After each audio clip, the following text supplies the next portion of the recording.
আপোনালোকক এই ভিডিঅ'টিত স্বাগতম জনাইছোঁ আৰু ইয়াত সাধাৰণতে আপোনালোকক বহুতে আপোনালোকে প্ৰশ্ন কৰিছিলে যে আপোনালোকৰ যি মেজৰ আৰু মাইনৰ সাবজেক্ট আছে অৰ্থাৎ যিসকল ফাৰ্ষ্ট সেমত নতুনকৈ এডমিশ্যন লৈছে তেওঁলোকে নিজৰ যি সাবজেক্ট ইতিমধ্যে মেজৰ আৰু মাইনৰ চুজ কৰিছিলে সেইখিনি চেঞ্জ কৰিব পাৰিব নাই অৰ্থাৎ আপোনালোকে চেঞ্জ কৰি ল'ব পাৰে নাই তাৰ ওপৰত আপোনালোকে মোক প্ৰশ্ন এটা সুধিছিল আৰু লগতে আৰু এটা কথা আপোনালোকৰ লগত শ্বেয়াৰ কৰিম বুলি ভাবিছোঁ আৰু হেয়া হৈছে কি যে যিসকলে লেটাৰেল এন্ট্ৰি ল'ব বিচাৰে অৰ্থাৎ কোনো এখন কলেজত তেওঁলোকে থাৰ্ড সেমত আছে বা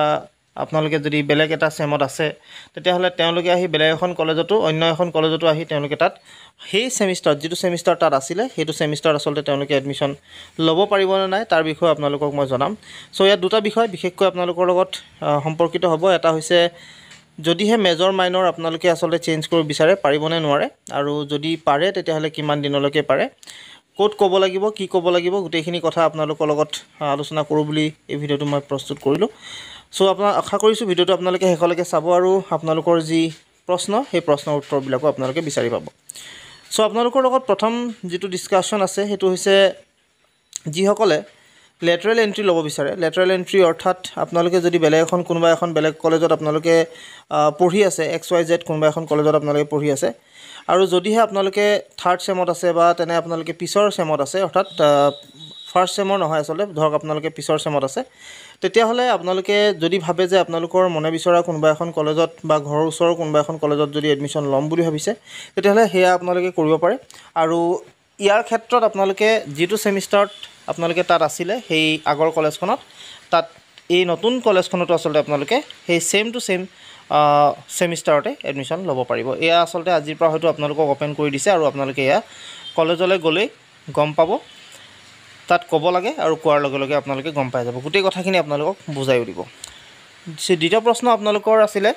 যে মেজৰ মাইনৰ সাধাৰণতে আপোনালোকে চেঞ্জ কৰিব পাৰে নোৱাৰে আপোনালোকৰ মেজৰ মাইনৰ চেঞ্জ কৰাৰ অপশ্যনো সাধাৰণতে আগবঢ়াইছে আৰু আপোনালোকে যদি বিচাৰে আপোনালোকৰ যি মেজৰ যদি আপোনালোকে হেয়া ভাল পোৱা নাই বা আপোনালোকে যদি বুজি পোৱা নাই যদি মাইনৰ আপোনালোকে বুজি পোৱা নাই মাইনৰটো চেঞ্জ কৰিব বিচাৰিছে তেতিয়াহ'লে আপোনালোকে সেই মেজৰ আৰু মাইনৰ এই দুয়োটা বিষয় আসলতে আপোনালোকে চেঞ্জ কৰিব পাৰে আৰু এইটো কৰিবৰ বাবে আপোনালোকে আসলতে আপোনালোকৰ যিখন কলেজত এডমিশ্যন লৈছে তাতে আপোনালোকে যিজন কোঅৰ্ডিনেটৰ থাকিব বা যিজন আসলতে এই গোটেই কামবিলাক চোৱা চিতা কৰে তেওঁৰ লগত যোগাযোগ কৰিব লাগে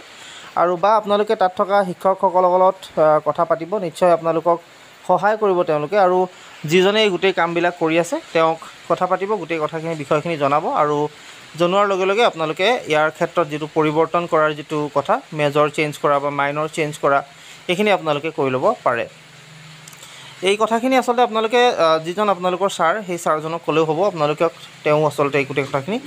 কৰি দিব পাৰে বা আপোনালোকে কি কৰিব লাগিব তাৰ বিষয়ে আপোনালোকক জনাই দিব এতিয়া নেক্সট আসলতে আৰু এটা প্ৰশ্ন আপোনালোকে সুধিছিলে সেয়া হৈছে AEC ওপৰত অৰ্থাৎ AEC আৰু GEC ওপৰত সো GECৰ কথাটো হৈছে এনেকুৱা যে আপোনালোকে যিসকলে সাধাৰণতে GEC যিটো বিষয় সেই GEC বিষয় যোৱা বছৰ যেতিয়া আসলতে আমি এডমিশ্যনৰ আমি শুনিছিলোঁ বা আসলতে আমি যেতিয়া গোটেই গাইডলাইনটো পঢ়িছিলোঁ তাত মই এটা বস্তু পাইছিলোঁ যে GEC সাধাৰণতে হায়াৰ ছেকেণ্ডেৰী নথকা বিষয় এটাক ল'ব লাগে আৰু হায়াৰ ছেকেণ্ডেৰী নথকা বিষয় এটা ল'লে সাধাৰণতে আপোনালোকে সেইটোত সুফল পাব আৰু এয়া লাগিলে আপোনালোকে আৰ্টছ ছায়েন্স দুয়োটা বিষয়তে আপোনালোকে ল'ব পাৰে তাত কোনো ধৰণৰ অসুবিধা আপোনালোকৰ নহ'ব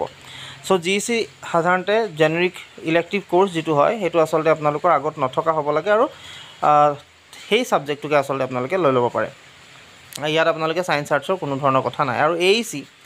AEC হিচাপে আপোনালোকৰ সাধাৰণতে যিটো বিষয় হ'ব সেই বিষয়টো আপোনালোকক এই AECৰ বিষয়ে আপোনালোকক কলেজত যিখন কলেজত আপুনি পঢ়ি আছে তাতে গৈ আপোনালোকে যদি সোধে নিশ্চয় আপোনালোকক অতি ভালদৰে বা ক্লিয়াৰলি আপোনালোকক বুজাই দিব AEC ওপৰতে হওক GEC ওপৰতে হওক মেজৰ মাইনৰ গোটেই বিষয়টোৰ ওপৰত সাধাৰণতে আপোনালোকক এটা সুন্দৰ তেওঁলোকে বক্তৃতা দিব বা আপোনালোকক গোটেইখিনি কথা বুজাই দিব সো আপোনালোকে এইখিনি ক্ষেত্ৰত আপোনালোকৰ কলেজত থকা কোনো এজন ব্যক্তিক যিসকল অভিজ্ঞ তেওঁক সুধিব নিশ্চয় আপোনালোকক সহায় কৰিব আৰু আপোনালোকৰ যিটো মেইন প্ৰশ্ন আছিলে মেজৰ মাইনৰ কথা মেজৰ মাইনৰ আপোনালোকে পৰিৱৰ্তন কৰিব পাৰে এতিয়ালৈকে লাষ্ট ডেট দিয়া নাই কেতিয়ালৈকে আসলতে আপোনালোকে কৰিব পাৰিব কিন্তু আপোনালোকে কৰিব পাৰে সাধাৰণতে আপোনালোকে এইখিনি ক্ষেত্ৰত আপোনালোকৰ কলেজৰ লগত যোগাযোগ কৰি ল'ব পাৰে সো আজিলৈ আপোনালোক এইখিনি কথা জনালোঁ আশা কৰিলোঁ আপোনালোকে ভিডিঅ'টো ভাল পালে আৰু মই ভাবিলোঁ যে আপোনালোকক হেল্পফুল হ'ব সো সেইটো কাৰণে আপোনালোকক এই ভিডিঅ'টো বনালোঁ সো যিমান পাৰে সিমান শ্বেয়াৰ কৰিব আৰু লগতে চেনেলটো ছাবস্ক্ৰাইব কৰি কাষত থকা যিটো বেল আইকন সেইটো প্ৰেছ কৰি ৰাখিব সো আজিলৈ মানে ধন্যবাদ।